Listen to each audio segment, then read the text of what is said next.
اب جب اس نے بیٹھ کے درس دیا تو اس کے اساتذہ حقا بقا کے بیکھنڈے کی بولن کی تھوڑے ہے پتہ ہی نہیں پڑتا. تو پیر صاحب نے کہا عمر اتنے اونچے درجے کی باتیں نہ کرو, لوگوں کو سمجھ نہیں آ رہا, تھوڑا نیچے اترو. اس نے کہا اچھا شاہ صاحب کوئی بات نہیں, میں اور آسان کرتا ہوں. اس نے پھر درس دیا, مولویوں کے پھر منہ کھلے کے کھلے رہ گئے, کچھ پلے نہیں پڑا. پیر صاحب نے پھر کہا کہ نہیں, ابھی بھی بہت اوپر ہو, تم ایسے درجے کی باتیں کر رہے ہو جو پبلک کی سمجھ میں نہیں آ رہی, اور نیچے اترو. پھر اس نے تیسری مرتبہ زور لگا کے نیچے اتر کے آخری گیئر میں گاڑی ڈال کے چلائی, تو پھر پبلک کو تھوڑی سی سمجھ آئی. اب یہ صرف ایک جملہ ہے کہ عمر تم اٹھو اور تم درس دو. اس ایک جملے کے ساتھ پیر کا پورا علم مرید کے سینے کے اندر آ گیا. دوسری روایت سنیے جو سوانح قاسمی جلد نمبر 1 صفحہ 346 پر لکھی ہے.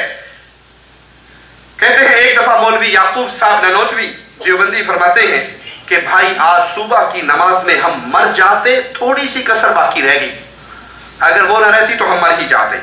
اور وہ کسر کیا تھی, ہوا کیا؟ لوگوں نے پوچھا حادثہ کیا ہو؟ کہ نماز کے لیے کھڑا ہوا, اچانک میرے دل اور سینے میں علم کا اتنا بڑا سمندر آ گیا کہ میں مرنے والا ہو گیا.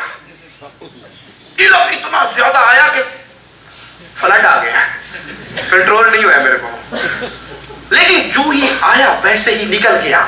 وہ کیفیت چند لمحات کے لیے رہی, آئی اور نکل گئی. مجھے سکون ہوا, سانس لیا. پھر میں نے نماز کے بعد بیٹھ کے غور کیا کہ یہ ہوا کیا ہے میرے ساتھ آج. تو مجھ پہ منکشف ہوا کہ مولانا نانوتوی ان لمحات میں میری طرف میرٹھ میں بیٹھ کر متوجہ ہوئے تھے. یہ چھتا والی مسجد میں بیٹھے ہیں اور وہ میرٹھ میں بیٹھے ہیں, میلوں کا سفر ہے. کہ بس صرف پیر صاحب نے میری طرف, میرے پنڈ کی طرف منہ کر کے دیکھا ہی تھا کہ علم کا اتنا بڑا سمندر جو پیر صاحب کے سینے میں تھا سارا میرے سینے میں آ گیا, جس سے میرے دل پر علم کی موجیں دم مارنے لگی اور میری برداشت سے باہر ہوا. یہ واقعہ نقل کرنے کے بعد فرماتے ہیں کہ فکری اور دماغی علوم والے بھلا اس کا کیا مطلب سمجھیں گے. کہاں میرٹھ, کہاں چھتے کی مسجد, میرٹھ سے دیوبند کا مکانی فاصلہ درمیان میں حائل نہ ہوا. انا للہ و انا الیہ راجعون. تو یہ وہ باطنی علم ہے جو سینہ بسینہ ایک سینے سے دوسرے سینے میں منتقل ہوتا ہے. نہ سکول جانے کی ضرورت, نہ کالج کی ضرورت, نہ یونیورسٹی کی ضرورت ہے. اگر یہ نسخہ کیمیا صوفیہ کی جماعت جو آپ کو ملا, نعوذ باللہ ثم نعوذ باللہ, پیارے نبی صلی اللہ علیہ وسلم کو ملتا, آپ کے پاس ہوتا, تو اصحاب صفا کی درسگاہ نہ بنتی. ابو ہریرہ یہ کیوں فرماتے کہ لوگ تو اپنے کام کاج کے لیے نکل جاتے, لیکن میں در مصطفیٰ میں رہتا, میں نہ چاہتا.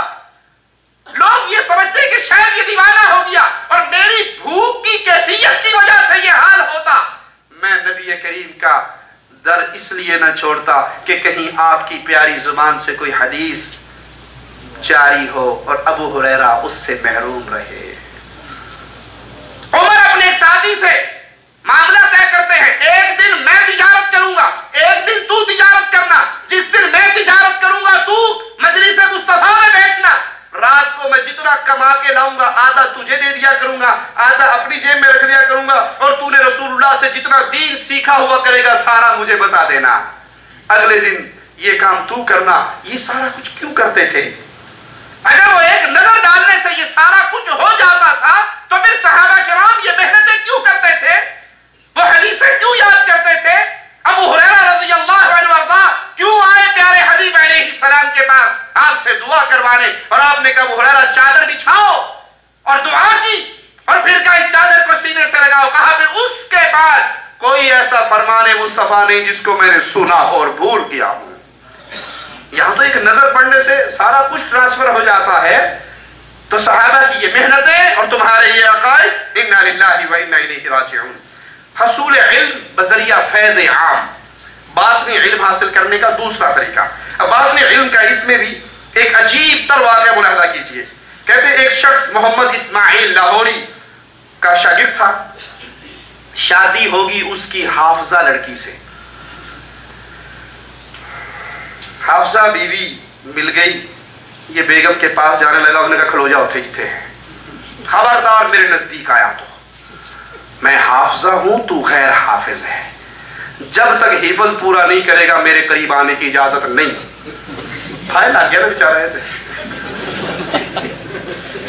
شادی ہو گئی, بیگم گھر میں آ گئی اور بیگم کہہ رہی ہے بس ہلنا نہیں اپنی جگہ, میں حافظہ ہوں تو غیر حافظ ہے, اور کر حافظہ نہ گیا. خبردار جو اپنی جگہ سے ہلا, میرے بستر پہ قدم نہیں رکھنا. میں اس وقت تک تیرے لیے جائز نہیں جب تک تو بھی پورا حافظ نہ بن جائے. پورا حفظ کر کے آ اور پھر میرے پاس آنا. یہ بھاگا بھاگا صبح ہوئی, مولوی صاحب کے پیر صاحب کے قدموں میں گرا کے میری تو ساری رات ہی گول ہو گئی, کچھ بھی نہیں. کیا ہوا؟ کہا بیگم صاحبہ نے شرط ہی ایسی لگا دی. کہا کوئی بات نہیں, کوئی بات نہیں. کل جب ہم فجر کی نماز پڑھانے کے لیے بطور امام آگے کھڑے ہوں, تم ہمارے دائیں طرف آ کر کھڑے ہونا. یہ واقعہ حدیقۃ الاولیاء صفحہ 176, جس کا رائٹر ہے مفتی غلام سرور لاہوری. کہا جب ہم فجر کی نماز پڑھائیں حالت امام کی حالت میں ہو, تم دائیں طرف کے نمازیوں میں شامل ہو جانا. اس نے کہا جی بالکل ٹھیک ہے, میں حاضر ہوں جناب, جو آپ کہیں گے میں کروں گا. یہ آ کے دائیں طرف کے نمازیوں میں کھڑا ہو گیا. حضرت نے نماز پڑھائی. نماز کے بعد جو ہی انہوں نے توجہ باطنی کے ساتھ کہا السلام علیکم ورحمۃ اللہ, اور ادھر سارے نمازیوں کو ذرا توجہ باطنی کی نگاہ دوڑائی. پھر ادھر کہا السلام علیکم ورحمۃ اللہ, ان پہ بھی نگاہ دوڑائی. ادھر والے سارے حافظ قرآن بن گئے, یہ ناظر قرآن بن گئے. یہی بد نصیب سڑے بھی سارے ادھر ہی کھلو جاتے ہیں, یہ بھی حافظ ہو جاتے ہیں. یہ فیض عام ہے. توجہ باطنی کے ذریعے ایک نظر ڈالتے ہیں اور بیڑا پار ہو جاتا ہے. سوچئے ایسے باطنی فیض کا نبی کریم صلی اللہ علیہ وسلم کے پاس یہ علم ہوتا کہ اس طرح بھی ٹرانسفر ہو جاتا ہے. تو جب آپ کے پاس ایک گروہ آیا تھا, پیارے نبی کی زندگی کی سیرت کے اس واقعے کو سامنے رکھ کے اس پہ تولے, ایک گروہ آیا. انہوں نے کہا ہمیں کچھ قراء دیجئے جو ہمارے علاقے میں ہمارے ساتھ جائیں اور ہمیں تبلیغ کریں. پیارے نبی نے 70 قراء بھیجے تھے یا نہیں بھیجے تھے؟ آپ پر اس وقت تک جتنا علم آ چکا تھا, آپ نے توجہ باطنی کے ذریعے پورے قبیلے کو کیوں نہیں دے دیا؟ اپنے قراء کیوں بھیجے ان کو پڑھانے کے لیے؟ وہ قراء لے کر گئے اور ان ظالموں نے ان کو شہید کر دیا. اس کے غم میں پیارے نبی صلی اللہ علیہ وسلم ان مجرموں کے خلاف 1 مہینے تک بد دعا کرتے رہے یا نہیں؟ تمہارے مولوی صاحب نے تو ایک نظر ڈالی اور غیر حافظ کو حافظ قرآن بنا دیا. یہ قرآن سیکھنے کے لیے پیارے نبی نے 70 قاریوں کو کیوں بھیجا؟ ان کو توجہ کے ذریعے کیوں نہیں سکھا لیا؟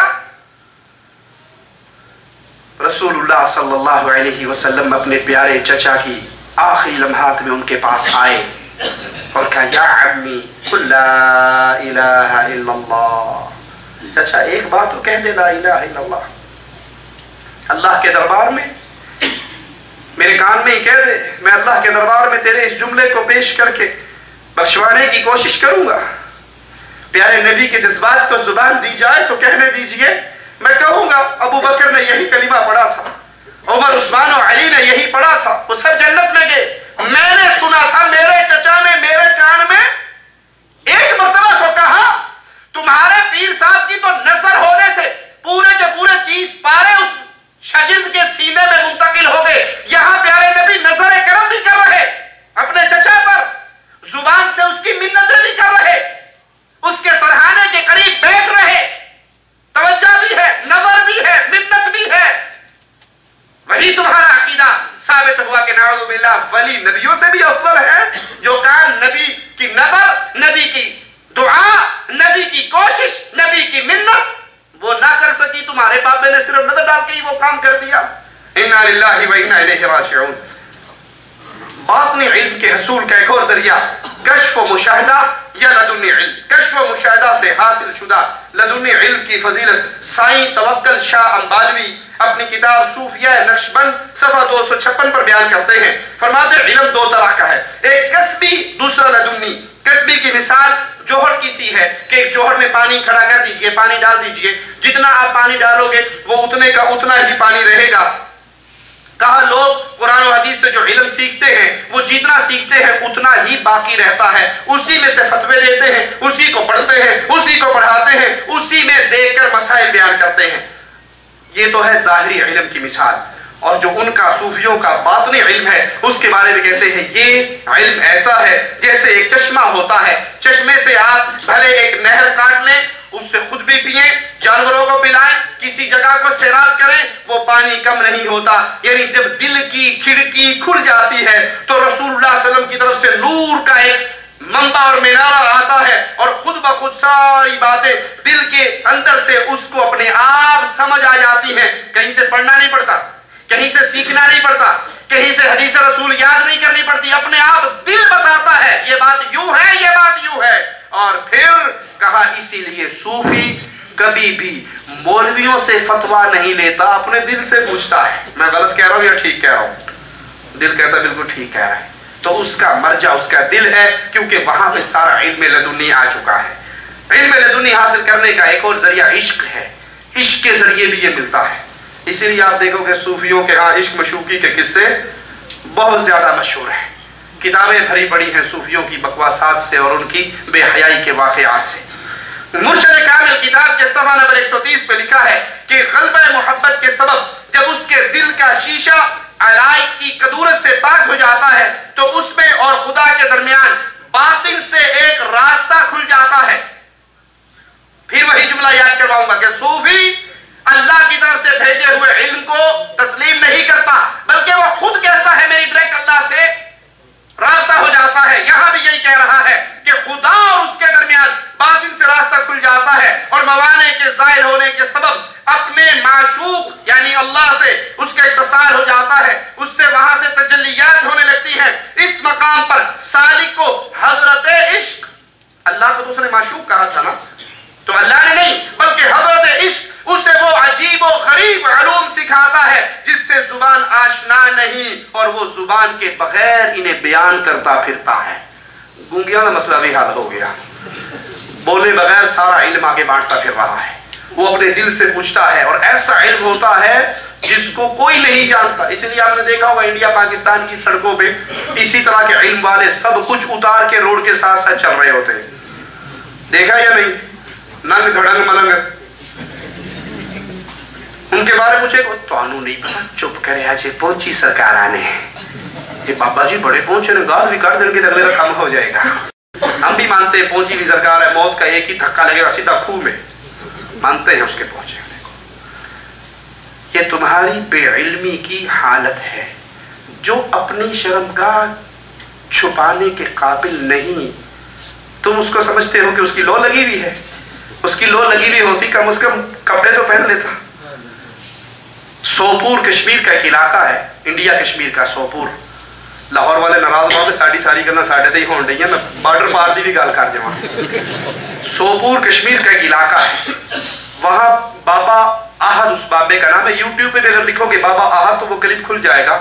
اللہ کی قسم کھا کر کہتا ہوں وہ بابا مکمل سر کے بالوں سے لے کے پاؤں کے ناخن تک ننگا بیٹھا ہوا ہے،